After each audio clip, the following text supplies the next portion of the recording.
Welcome to Hope for Anxiety and OCD, episode 97. This episode is going to be Stories of Hope, Volume 1. And I am your host, Carrie Bach, if you don't know me. The Hope for Anxiety and OCD podcast, when I started listening to podcasts, there was one that I would listen to where she would ask some of the same questions at the end of every show. I thought, well, for this podcast, why don't we ask people to share with us a story of hope, because it's called Hope for Anxiety and OCD. And we made it so that the story didn't have to be about anxiety or OCD in particular. Some of our guests, they didn't have personal experience with that. Their story of hope we knew was going to be a little bit different. I've been so enriched by these stories through the last 2.5 years that I thought, why don't we do a compilation episode of them? And this is also giving me some time and bandwidth to work through the grief and loss of my parents' death. If you listen to our episode 94 podcast, you kind of know what's going on with me there. Our first couple of stories of hope to review, I want to say, are things I didn't know about my friends. Now, I had spent a lot of time with Anika Mullen, but had no idea that she had her story of hope. Now, Anika shared this before I ever became pregnant, but I would remember what she said through my pregnancy when I had a lot of various complications that came up. So I'm so glad that she shared this on episode 7 because it really meant a lot to me and encouraged me later when I had my daughter. The most challenging times of my life was when I was pregnant with my child. And I had a condition. It started 5 weeks before my child was born. And my body broke out in hives and blisters from my rib cage all the way down to my toes. It was very hard to sleep. It just felt like I was constantly burning, especially my fingers and toes, because there's so many nerve endings there. It was just very hard to cope with. It's a pretty rare condition. And for the majority of the women that have it, it fades away after the baby's born. In my case, I was one of the very few that it continued after my child was born for about 5 more weeks. And after my child was born and it did not go away, I no longer had an end date. Up until that point, I was like, all I have to do is make it until the baby's born. All I have to do is make it until the baby's born. And then it was still there.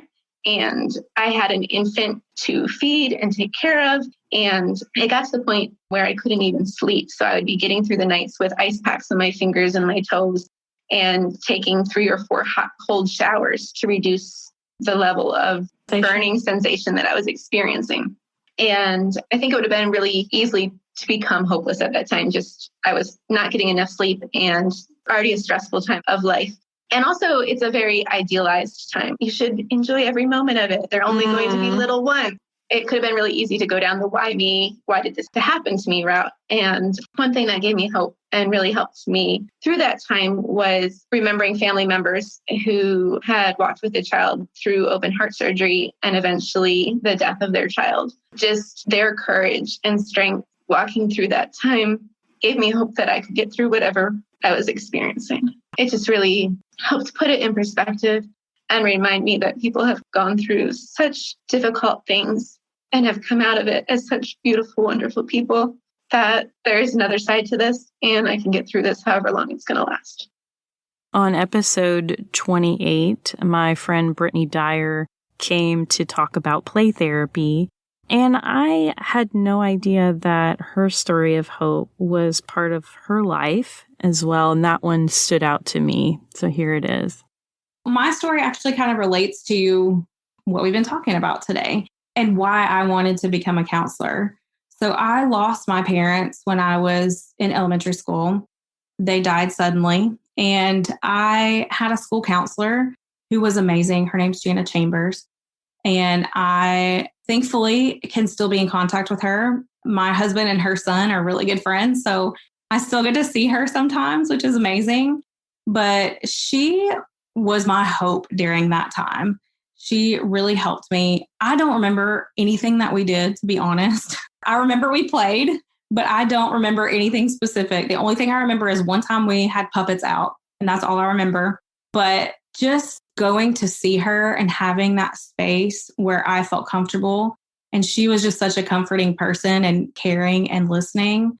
I just remember feeling so light when I would come back from her office.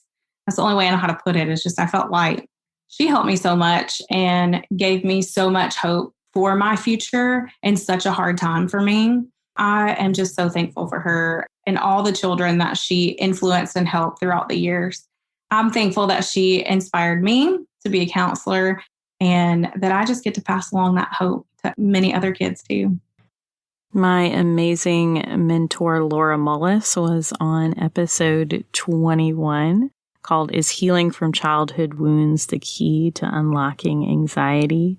I really appreciated Laura's story of hope, and it stands out to me today because God is so good to be honest with us and to speak to us directly sometimes when we really need it.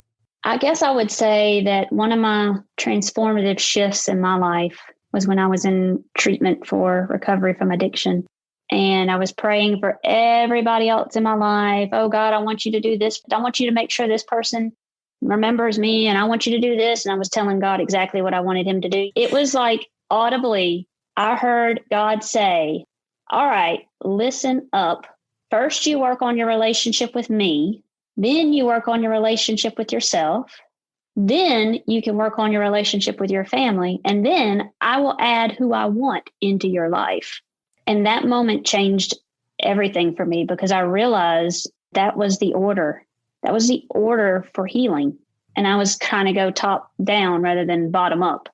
And I've lived my life that way for the past 19 years. And every bit of it has come true.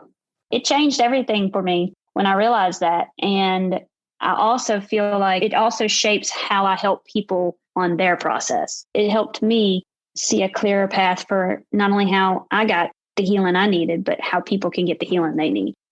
Aaron Huey literally brought me to tears on his story of hope, episode 57, Parenting a Teen in Crisis. On May 21st, 1998, I stopped using drugs and alcohol for good. On May 20th, 1998, I hit my knees and I asked for a miracle. I had been a minister since 1996. I've had a very colorful spiritual life. But despite my promises to God, despite my promises to my daughter, despite my promises to who became my ex-wife, I loved drugs more, to the point where the shame and the guilt forced me to my knees. And I said, I can't stop. You have to stop me. I'm not going to quit. You have to make me quit. And I'm asking for a miracle. I'm asking to be shown that there's something outside of this, because otherwise this is going to kill me and I'm slowly dying. You have to bring me back to life. The next morning I got up and I went to work and I got in my truck and I got high as I was driving to work and my truck died. And my parents lived out in the country outside of Longmont, Colorado. And so I had to walk about 1.5 miles to get to a phone so I could call my dad to come pick me up. So I got my drugs and I got my paraphernalia and I started walking, leaving my truck on the side of the road. And up ahead on my left, as I was walking down this road, was this small, it's the quintessential picture in your brain of an old country church, right? Little white building, single room, steeple and cross in the front. Quintessential Norman Rockwell painting that you could imagine. And so I'm walking towards it. I hear this noise. And I know what's coming, and my heart starts pounding. I know that I'm about to get what I asked for, which was the end. It was my personal Babylon was showing up.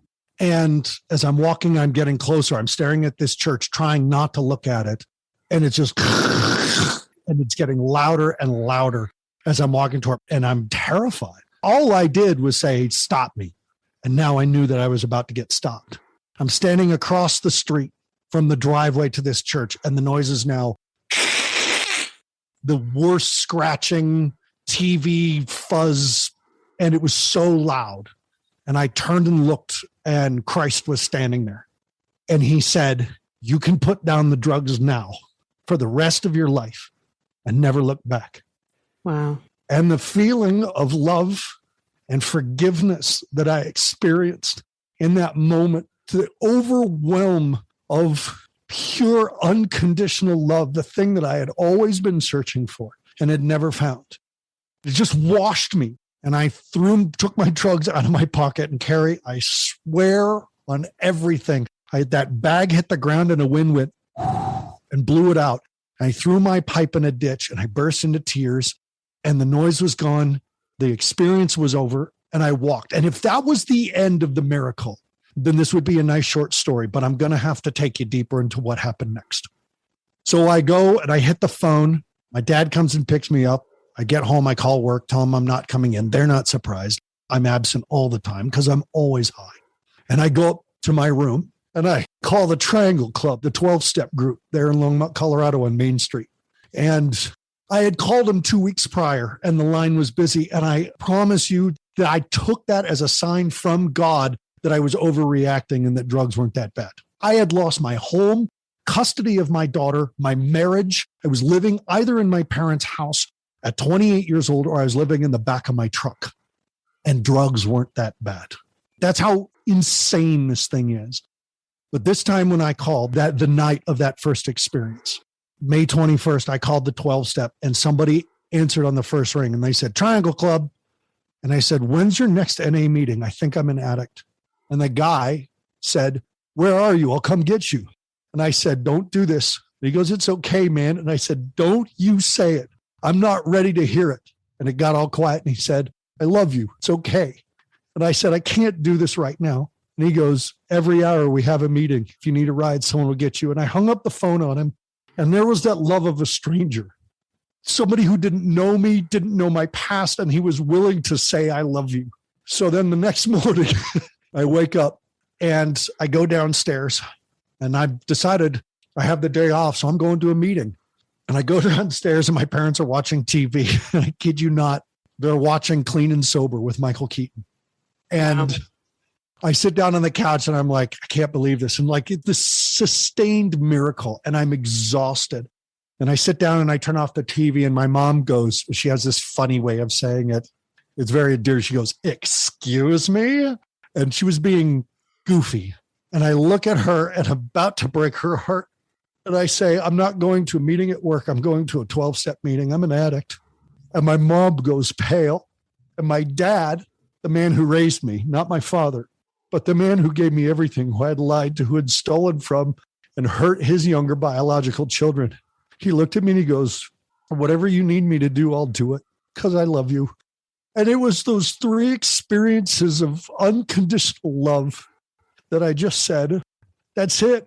That's what this is about. I don't love me, but everybody else does. And this thing that I've always been seeking for has been seeking me.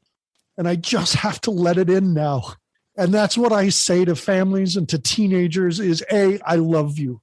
And B, what you are seeking is seeking you. And that was the miracle I got on May 21st, 1998, and then on the 22nd. The miracles continue. A biker who yanked me back into my chair at the 12-step meeting, who told me to sit down and shut up for once in my life and maybe I'll learn something, who became my sponsor. And the police officer that pulled me over after my first meeting and said, who I told him it was my first meeting. It was the first time I didn't have drugs in my vehicle in 7 years and I didn't have to lie. And he looked at me and he saw the big stack of 12-step books in my truck and he goes, keep going back. It works if you work it and you're worth it. Which is what we say at the end of every 12-step meeting, which told me he was a member. He understood, yeah. And 23 years later, the miracle still continues. And that's been my life for 23 years. I was born 23 years ago. And the sadness, these are tears of joy, folks, because I have such a beautiful, blessed life. I have my daughter. I have a son. My ex-wife and I are friends. I love my parents, and they did so well. My brothers and I get along. My business is successful, and all I do is the 12th step. I bring the message of hope to people who still suffer. I hope you've enjoyed revisiting these stories of hope with me for additional encouragement. There maybe were some that you missed because you weren't particularly interested in the topic of that episode. and that's fine. So this is another great reason for us to be replaying some of these. It's always encouraging to hear from you guys when you send us messages through the website at hopeforanxietyandocd.com. We have a contact form at the bottom of the page that you can fill out, and I do read those, and either myself or my assistant responds to them. We received an encouraging note recently from a listener who had just been going through a lot of struggles and needed some hope, found the podcast just randomly one night and just really benefited from it. So I'm so glad that people are able to get the love, support, and encouragement from this show. Hope for Anxiety and OCD is a production of By the Well Counseling. Our show is hosted by me, Carrie Bach, licensed professional counselor in Tennessee. Opinions given by our guests are their own and do not necessarily reflect the views of myself or By the Well Counseling. Our original music is by Brandon Mangrum. Until next time, may you be comforted by God's great love for you.